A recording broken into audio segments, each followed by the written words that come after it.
Morning बच्चों। आज हमारा टॉपिक रहेगा स्थानीय मान और जातीय मान। हम स्थानीय मान और जातीय मान के बारे में जानेंगे। तो स्थानीय मान को हम इंग्लिश में क्या बोलते हैं? Place value. और जातीय मान को इंग्लिश में बोलते हैं फेस वैल्यू। तो आज हम इन्हीं दोनों को अच्छे से समझेंगे कि ये दोनों कहलाते क्या हैं और इसे हम कैसे हल करते हैं, कैसे लिखते हैं। हमारे पेपरों में आता है कि 356 लिखा हुआ है तो 3 का स्थानीय मान क्या होगा। तो बस उसी के बारे में आज हम जानेंगे। अब देखते हैं, यहाँ हमारा पहला प्रश्न रहेगा। जैसे यहाँ लिखा हुआ है 2 4 6। अब इसे हम क्वेश्चन में ऐसा मानेंगे कि 4 का स्थानीय मान क्या होगा, ये हमारा क्वेश्चन है। और हमें समझ में नहीं आता कि स्थानीय मान क्या है, तो हम कैसे हल करेंगे? तो इसे हम लिखेंगे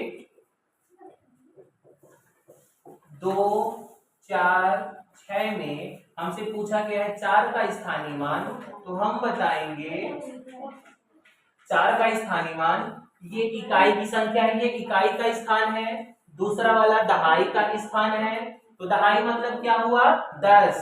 तो हम 4 में 10 का गुणा कर देंगे तो 10 को 40।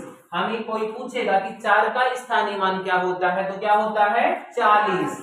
इसी तरह कोई 6 का स्थानीय मान पूछे तो हम बताएंगे कि 6 इकाई में है। 6 का स्थान कहाँ है? इकाई में है।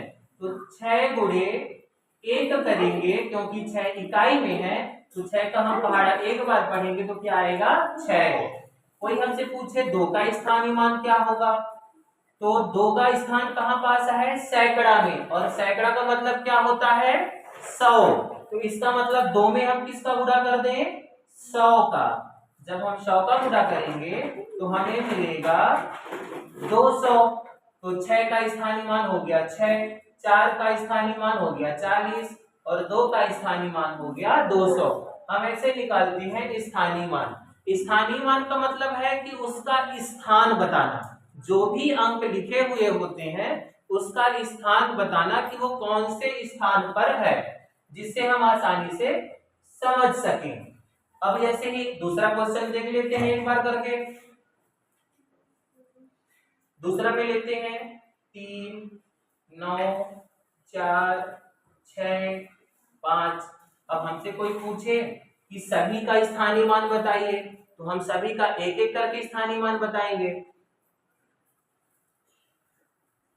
तो सबसे पहले हम 5 का देखेंगे, क्योंकि 5 किस स्थान पर है? इकाई के स्थान पर है। 6 हमारा दहाई के स्थान पर है। 4 हमारा सैकड़ा के स्थान पर है। 9 हमारा हजार के स्थान पर है और ये 10,000 के स्थान पर है। अब हम आराम से बता सकते हैं। तो 5 का स्थानीय मान क्या होगा? 5 गुणे 1 बराबर 5। 6 का स्थानीय मान हमारा क्या होगा? तो 6 गुणे दहाई पे है तो दहाई मतलब 10 का गुणा, तो 10 छक्का 60। इसी तरह हमारा 4 का स्थानीय मान, तो 4 का स्थानीय मान कैसे बताएंगे? 4 हमारा सैकड़ा के स्थान पर है, तो 4 गुणे सैकड़ा मतलब 100, तो हमारा हो जाएगा 400। 4 का स्थानीय मान हो गया 400।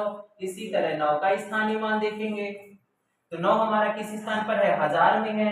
तो 9 गुणे हम इसमें 1000 का कर देते हैं गुणा, तो हमारा हो जाएगा 9000।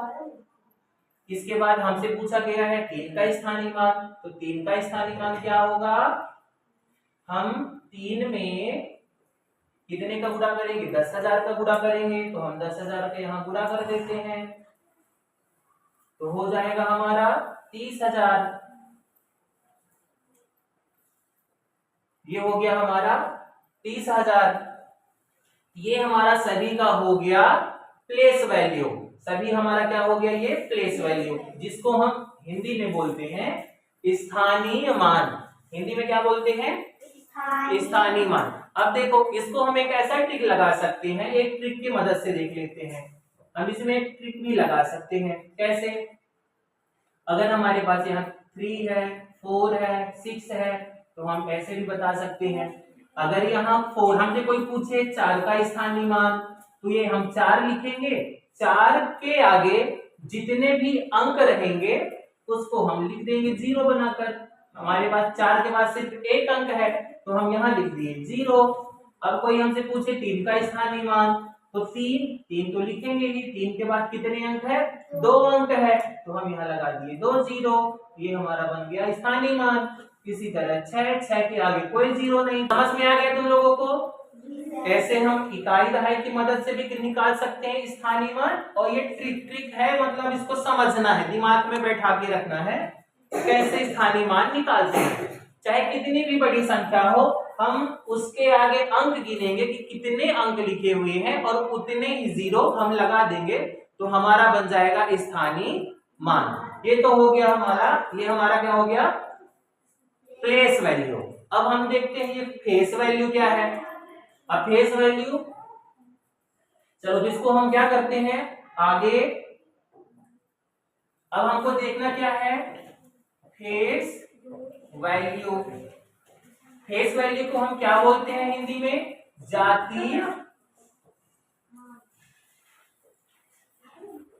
जातीय मान। हम फेस वैल्यू को हिंदी में बोलते हैं जातीय मान।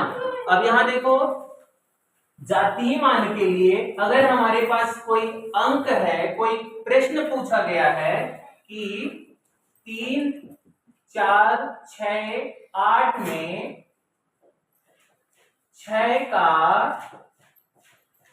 जातीय मान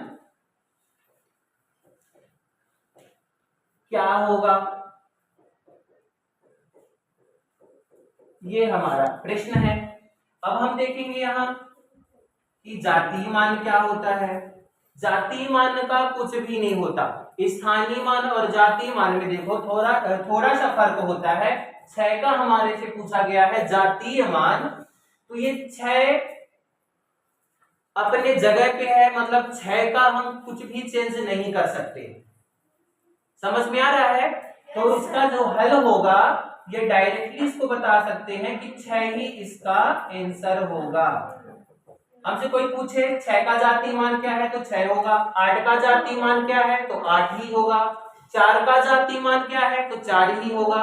वही अंक होते हैं जातीय मान, उसमें ना हमें कुछ गुणा करना है, ना ट्रिक लगाना है, ना कुछ करना है।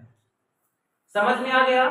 स्थानीय मान में हम थोड़ा सा ट्रिक लगा लेते हैं, इकाई दहाई को देख लेते हैं, लेकिन जातीय मान में हमें कुछ भी नहीं करना है। जातीय मान में एकदम शार्प है। अगर 3 का कोई पूछा जातीय मान, तो हम बहुत आसानी से बता देंगे कि 3 का जातीय मान 3 ही होगा। आ गया समझ? 4 का स्थानीय मान 4 ही होगा। 6 का स्थानीय मान 6 ही होगा। 8 का स्थानीय मान 8 ही होगा। सबको समझ आ गया? किसी को कोई दिक्कत तो नहीं? अब आसानी से बता सकते हो ना? अब देखो, जैसे बता लेते थोड़ा सा, मैं यहाँ लिख रहा हूं प्रश्न। चलो, 6 का स्थानीय मान क्या होगा? 6। 5 का स्थानीय मान क्या होगा? 9 का स्थानीय मान क्या होगा? 900। देखो 9 लगाने के बाद, 9 के बाद 2 अंक है, 2 0 लगा दिए। 5 के बाद 1 अंक है, 1 0 लगा दिए। 6 में कोई आगे अंक नहीं है, 6 अकेला है, कोई दिक्कत नहीं है।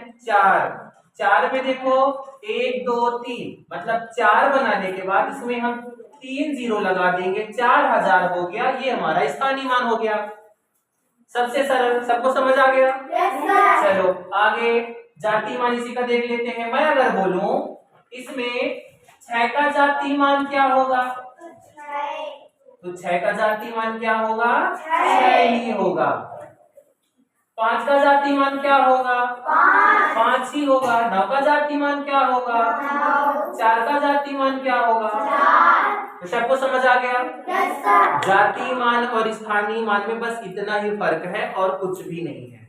ठीक है, दोनों को इंग्लिश में भी याद रखोगे कि हम स्थानीय मान को क्या बोलते हैं? प्लेस वैल्यू बोलते हैं, और जातीय मान को फेस वैल्यू बोलते हैं। बस दोनों का इंग्लिश में नाम याद रखना कि अगर पेपर में आए तो आसानी से कर सको।